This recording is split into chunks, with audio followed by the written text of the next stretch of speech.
Hello, hello, hello, hello, hello, hello dyan sa katulad kong tendera na nag-e-exercise. So, bale, pang 4 days na natin ngayon sa pag-exercise. So, ang target talaga natin dito, di ba, ay braso at saka yung bell natin. Additional lang yung sa may puwet kasi mayroon na tayo na. Ay, yabang. So, samahan nyo ulit ako mag-exercise.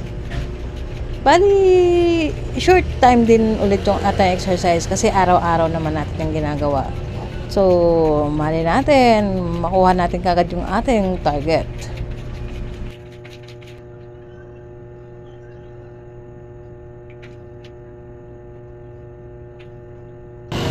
Itong exercise na to ay malaking tulong talaga para sa ating tummy. Try nyo din. Upuan lang katapat nyan, guys. Wala tayo ibang ginamit na equipment dyan maliban sa ating paa, kamay.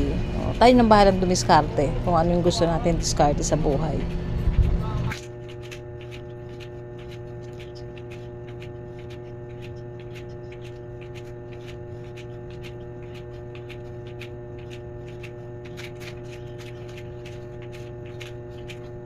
So, ginagawa ko to para pag nag-jogging ako sa Grandstand Arena, ayan, diba? Hindi na ako hihinga rin kasi nga, nagawa ko na yung roll. May roll pa yung aking buhay. So, samahan na natin yan para din naman yan sa ating katawan. Kayo na talaga yung gagawa kung ano yung gusto nyong exercise. So, yun ang gusto kong exercise, kaya yun na aking ginawa.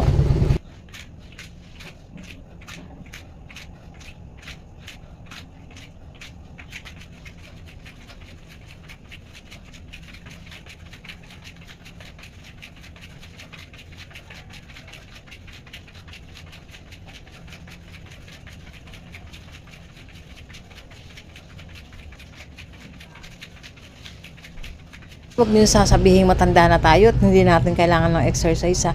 So, mas the more na kailangan natin yung exercise kasi nga nagkakaedad na tayo. Marami ng ugat-ugat din na barado. Kaya, ayan. Gawa ng paraan. Ayan guys, ang sarap na exercise na yan kasi nakahatak yung mga nerve natin. Try nyo din. Alay nyo, makatulong din. Diba? Sarap niyan. Yung exercise na yan, ang sarap niyan.